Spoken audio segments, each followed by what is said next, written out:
Pak Budi, ini pertanyaan kedua dari saya.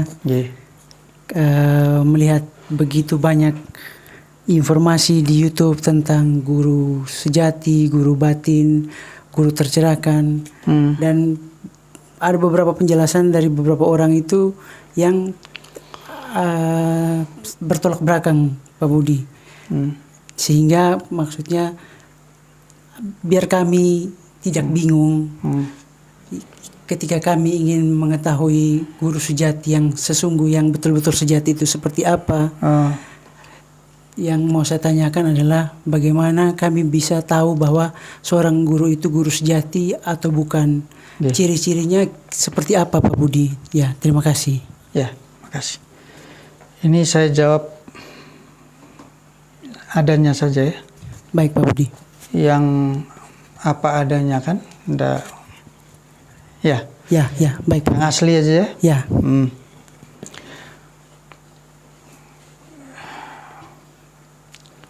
Yang pertama cirinya dia akan mengambil karma orang. Bukan orang, muridnya.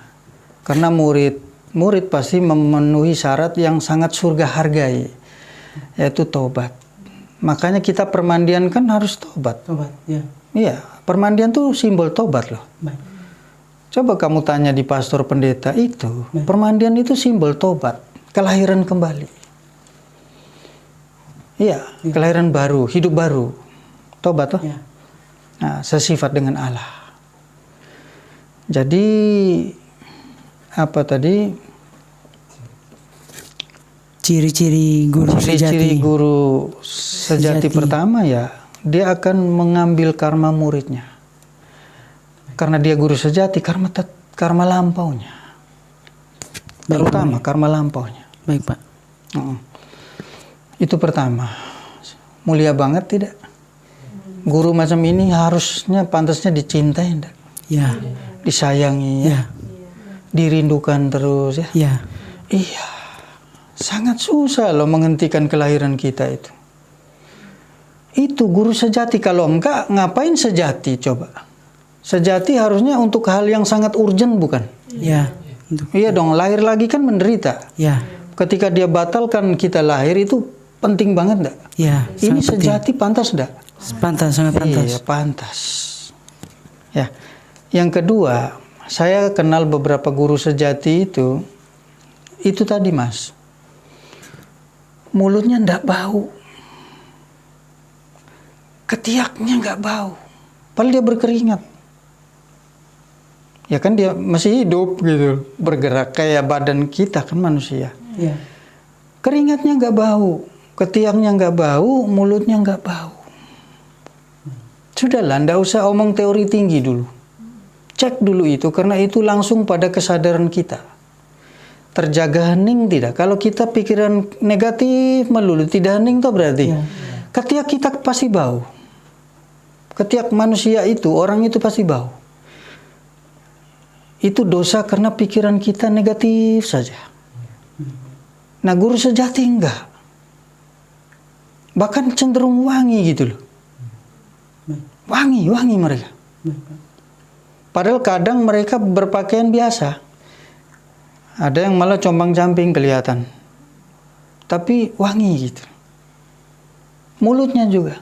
Karena tidak menipu mereka. Mereka enggak pura-pura gitu loh. Maksudnya biar kelihatan bagus gitu. Asli mereka itu kalau marah ya marah, mereka bisa marah. Loh, Nabi Muhammad bisa itu loh. Kan dia harus berperang. Masa berperang? Aku marah loh pada kamu. Lebih kalau Nabi Muhammad hadapi musuh waktu itu kayak lembut kayak gitu piye? Atau Yesus membersihkan rumah ibadah, orang yang lebih tua dari dirinya malah dipukuli kan? Padahal Yesus ini lembut toh? Iya. Marahnya seorang guru sejati itu luar biasa. Karma kita pindah ke dia, dia ambil alih dengan cara marah itu. Kita disucikan tidak? dan berkatnya pindah ke kita. Itu rahasia marahnya seorang guru. Kok malah nggak suka dimarahi ya? Ini rahasianya. Justru kalau guru marah kita tuh, dia mencintai kita betul. Langit bumi serta segala isinya dia lupa semua, dia hanya ingat kita. Dengan kekuatan surganya itu, kamu tidak terberkati. Jangan begitu saja menyalahartikan sebuah kemarahan. Ya. Kalau cewekmu marah kamu, kamu senang. Gombal bilang apa? Kamu kalau marah tambah cantik. Noh, kalau cewekmu boleh. Kalau guru kalau marah nggak boleh. Ya apa adilnya di mana? Gurumu menyelesaikan masalahmu, cewekmu memberi masalah. Enggak ya? Iya, dia ngelirik sedikit, kamu bilang matamu. Kamu lihat kemana coba? Loh, orang punya mata kamu suruh lihat ke kamu terus. Emang kambing apa? Kan suka-suka dia mau lihat kemana, kan dia punya mata. Matamu kan ada di kepalamu itu kan. Ya sudah pakai matamu itu, nggak usah ngatur matanya. Kamu pacaran tapi gayamu kayak sipir penjara. Pacarmu kamu jadikan tahanan, kamu sipirnya. Ayo matamu dulu. Kamu dulu. Kamu ya. Nah kan. Ya apa ini? Wah cemburuan. Gila nih. Ya. Tak baik loh, nggak sopan gitu. Apalagi ngaku guru cemburuan. Ayo. Kamu ya. Kamu tuh pacar aku loh. Aku guru, kamu kok begitu? Lah iki guru piye tuh? Gak nyambung, gak ada tuh guru sejati kayak gitu. Ya? Saya hanya bisa berani ngomong begini saja. Lebih saya takut, saya tidak berani. Ciri-ciri guru sejati, satu, dia pasti ngambil karma lampau muridnya, dia pasti ngambil. Emang tugasnya itu. Ya, di tradisi Kuan Yin tadi yang saya bilang Mahaguru Chingai itu mengambil, Mahaguru Chingai yang ambil, ya. Dan di dua aliran tadi juga, yang di Jawa tadi, mungkin banyak saya kan kenalnya satu. Baik Pak. Dan yang di Islam, kalau yang di Islam sebelah timur, Baik Pak. saya tidak boleh ngomong namanya. Oke. Ya karena harus saya hormati. Baik Pak, baik. Harus sesuai aturannya, nggak boleh. Bukan hak saya. Baik Pak. Tapi saya mengenal gitu loh. Saya tidak boleh menipu orang bilang tidak ada. Ada kok. Orang hebat kita harus akui kok. Masa kita aja? Ya. Jadi itu guru sejati cirinya itu. Mulutnya nggak bau, yang kedua ya. Mulutnya nggak bau karena nggak biasa nipu. Dia ngomong tuh apa adanya. Baik Pak. Dia kalau sayang kamu tuh sayang betul. Iya. Dia nggak pura-pura. Pura-pura kan nipu. Nanti mulutnya bau. Baik Pak. Ya. Dan ketiaknya juga nggak bau karena dia nggak sering mikir negatif. Karena dia sering hening. Guru sejati itu ya akhirnya ciri ketiga ya, kita mau tidak mau bilang ya orangnya sering hening. Akhirnya kan tidak pernah negatif. Ya. Ketiaknya wangi. Baik Pak. Dia berkeringat tapi tidak bau. Tidak bau. Mulutnya tidak bau karena tidak nipu. Baik Pak. Karena dia hening. Masa orang hening nipu? Tidak. Ya. Nah, jadi jangan bilang bahwa oh guru sejati itu tidak ada setan di sekitar dia. Tidak. Ada, saya nggak boleh sebut namanya, tapi ada di bagian timur di luar negara kita. Baik Pak. Itu ada guru yang luar biasa hebat juga. Dia dikelilingi makhluk halus yang buas-buas, bahkan kelas jenderal. Tapi itu muridnya, dia mau nolong. Dia nolong. maksudnya ngangkat level mereka ke yang lebih tinggi gitu loh. Baik, Tidak seterusnya makhluk halus gitu kan. Nggak boleh. Boleh Pak. Ada yang bisa gitu loh. Kenapa nggak boleh? Karya Tuhan nggak itu? Karya Tuhan Pak. Tepuk tangan dulu buat yang Maha Kuasa. Ya. Hebat loh. Kita jangan membatasi orang dengan hanya kebenaran yang kita kenal. Jangan sombong, itu namanya, tidak baik. Tapi ya, kalau ada guru sejati yang bilang, kamu jangan ngurusi urusan orang loh ya, karma orang. Ya. Itu bukan berarti tidak ada. Tapi dia sayang muridnya biar nggak susah muridnya gitu loh. Dia kasihan, janganlah, kamu belum kuat, kamu nggak bisa. Aku aja. Baik Pak. Aku memang turun untuk ini gitu. Kalau kamu kan enggak. Ya, Baik, kamu lurus-lurus saja, kamu tuh udah urus dirimu aja.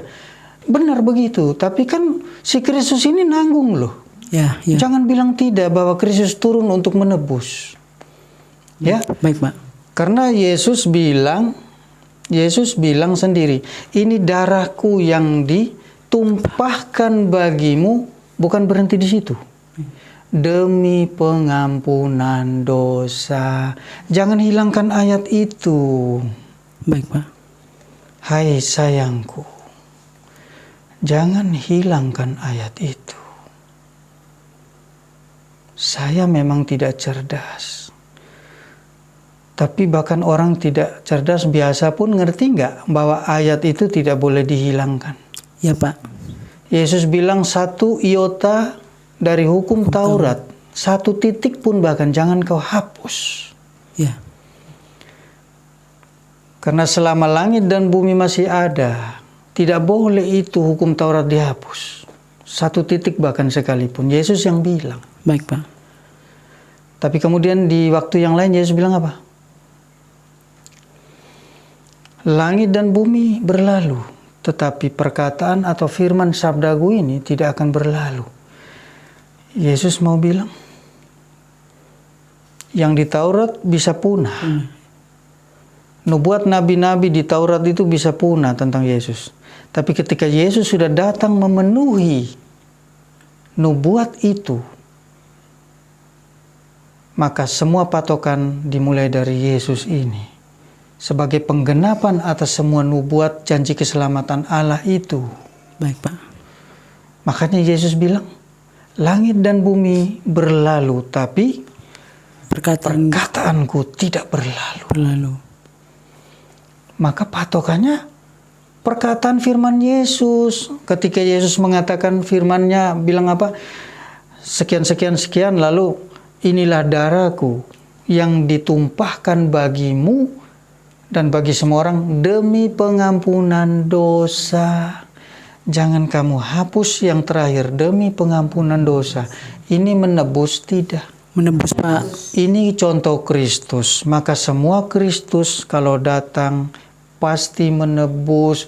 Jangan menghapus satu perkataan pun dari Tuhan Yesus. Karena Yesus bilang, mereka yang mengubah atau menghapus hukum Taurat dan mengajarkannya akan dihukum mendapatkan tempat yang paling rendah di dalam kerajaan surga. Ini Yesus punya hak. Berarti ya, kok surga dia punya hak ngomong-ngomong, ngatur orang punya level di surga nih, dia pemiliknya berarti. Ya, baik Pak. Iya kan? Ya. Iya kan? Ya Pak. Ini implisit banget ini. Iya kan? Ya Pak. Bayangkan hukum Taurat yang bisa punah. Hukum Taurat yang bisa punah oleh zaman. Langit dan bumi berlalu, kalau lenyap maka dia juga lenyap kan berarti? Ya. Yang Yesus bilang tadi. Ya Pak. Tapi kemudian Yesus bilang di waktu yang lain, sabdaku tidak lenyap walaupun langit bumi lenyap.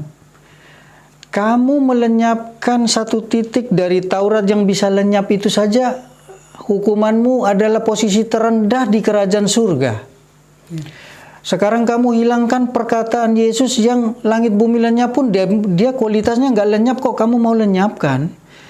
Mau menghilangkan supaya ide-idemu itu kamu terbelakkan oleh perkataanmu yang sudah keliru itu. Dosamu apakah tidak ada ini? Besar sekali, Pak. Lebih besar dari mereka yang meniadakan hukum Taurat. Logikanya begitu. Ya, Pak. Butuh rendah hati tidak? Butuh, Pak. Butuh rendah hati untuk mengenal Tuhan, mengenal Allah, mengenal kebenaran, mengenal Yesus. Jangan pernah merasa diri hebat. Karena apa?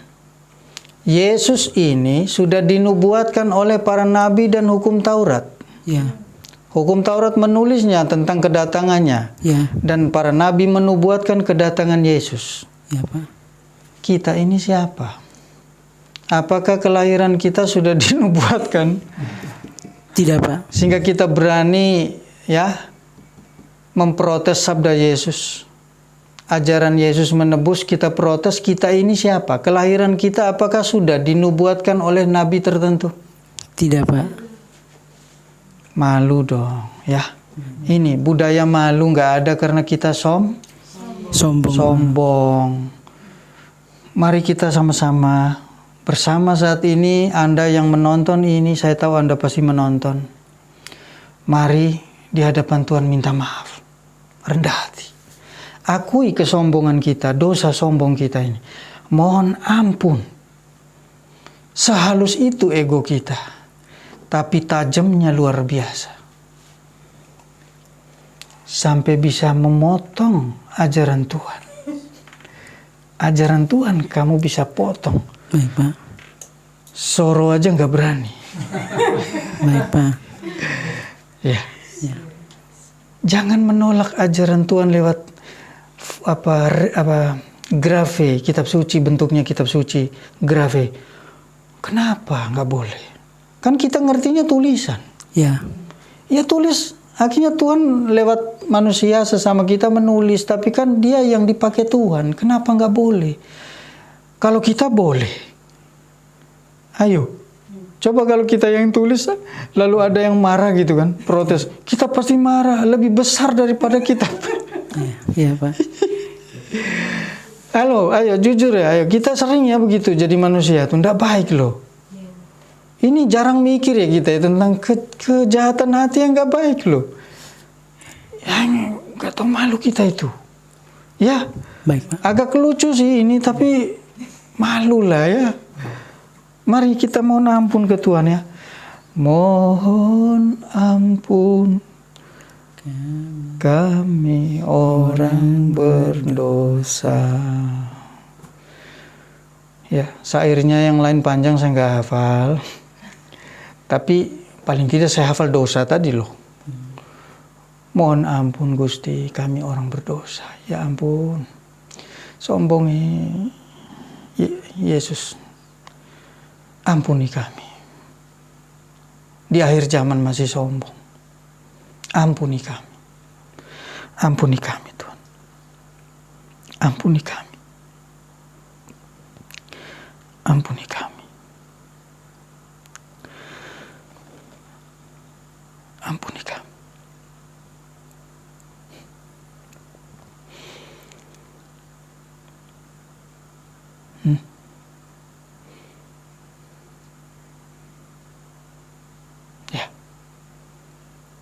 Ya, tadi lucu sih cuma saya kok tiba-tiba sedih.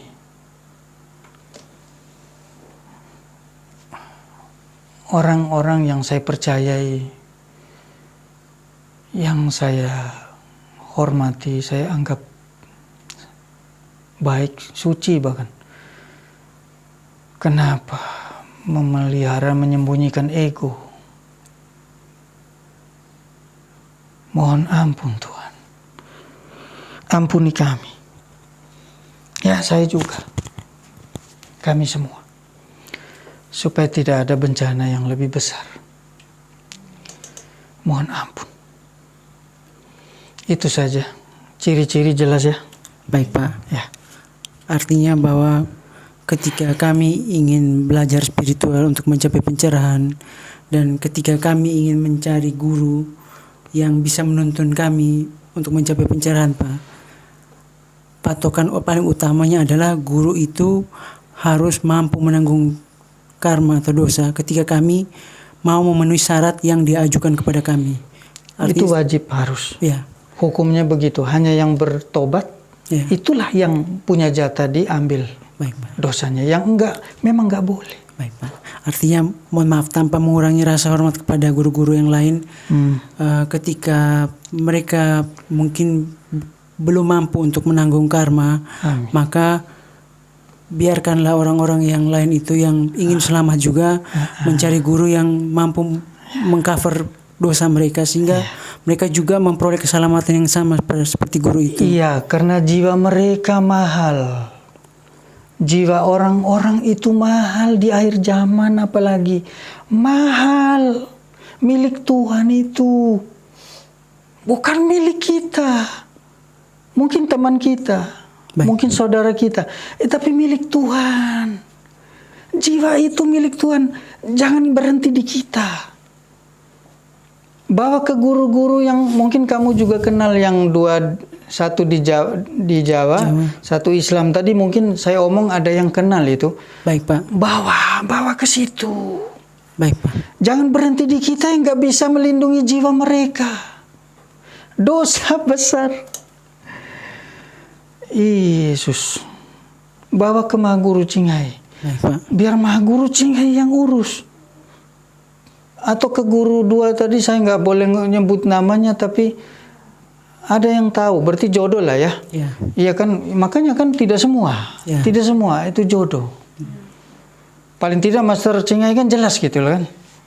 Mudah, silakan cari sendiri, terbuka sudah lebar itu, bahkan dibuka selebar-lebarnya. Baik, Pak. Ya, Baik, Pak. bahkan kita hanya nonton TV-nya Master ini, TV Master Live ya. Ya. Master Cinghai Live, itu berkahnya itu radiasinya dari tempat kita buka ini 5 kilo. Baik, Pak. Berarti penduduk sekitar tetangga kita 5 kilo radius dari kita yang nggak tahu apa-apa, nggak nonton, dapat berkatnya toh. Ya, Pak, dapat berkah. Gitu loh, nonton gitu loh. Baik, Pak. Ada berkahnya, ada ilmunya gitu loh. Ya. Baik, Pak. Itu saya hanya bisa ngomong yang ini.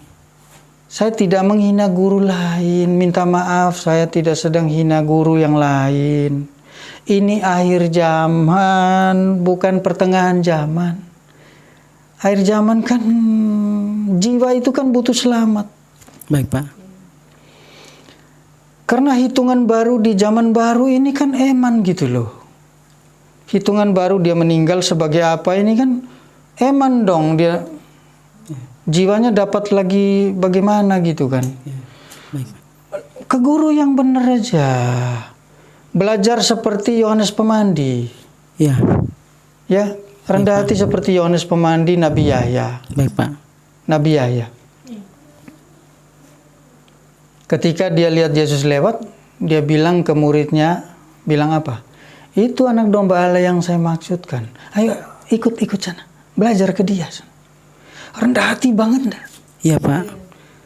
Karena Yohanes Pemandi atau Nabi Yahya ini tahu dirinya sendiri pun bahkan yang nyelamatin Yesus.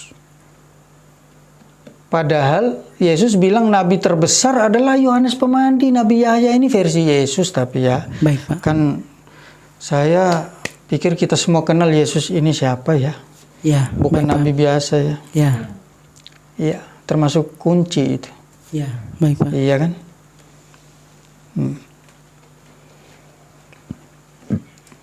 Atau belajar dari Mahakasapa ya seharusnya. Mahakasapa waktu itu sudah punya padepokan. Baik, Pak. Muridnya, salah satu murid Buddha Siddhartha kan. Iya, Pak. Kalau saya tidak salah loh ya, saya pernah nonton. Dia punya padepokan, udah hebat dia, gurunya di situ. Mahaguru mungkin saya nggak tahu, pokoknya guru di situ. Baik, Pak. Tapi dia setelah ngobrol-ngobrol dengan Buddha Siddhartha, kok dia rasa gimana? Dia bilang, ya udah saya jadi muridmu saja. Sekalian saya punya murid yang lain ini, ayo ya ikut belajar ke Buddha. Gitu.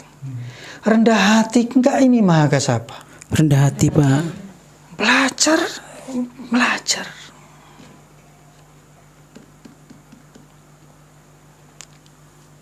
Di setiap zaman itu yang muncul hanya satu Buddha, enggak banyak. Enggak mungkin banyak. Baik, Pak. Kalau guru-guru yang lain yang membantu Buddha banyak, harus banyak. Baik, Pak. Banyak, tapi kan bukan Buddha atau bukan Kristus itu. Iya, Pak. Yang utama hanya satu. Iya kan? Iya, Pak. Gitu. Jadi kalau yang saya bisa rekomendasikan, kalau master kan memang dibuka sengaja Ya, di dibuka. TV semua. Kan enggak usah saya ngomong, harusnya nonton tahu sendiri kan. Iya, Pak. Jadi bukan karena saya kan. Baik, Pak. Nggak usah percaya saya, langsung nonton aja sendiri. Tapi yang 2 tadi ada loh di Jawa, Baik, Pak. dan yang Islam bahkan ada. Islam hebat sekali juga. Ada. Baik, Pak. Ya sekarang ini, zaman sekarang kita ini. Hebat sekali. Baik, Pak. Hanya saya ndak boleh ngomong, bukan hak saya bukan apa-apa. Gitu. Ya. Baik, Jadi ya. jangan sombong kita. Jangan. Baik, Pak. Gimana? Ya, terima kasih atas Terjawab. penjelasannya, sudah terjawab.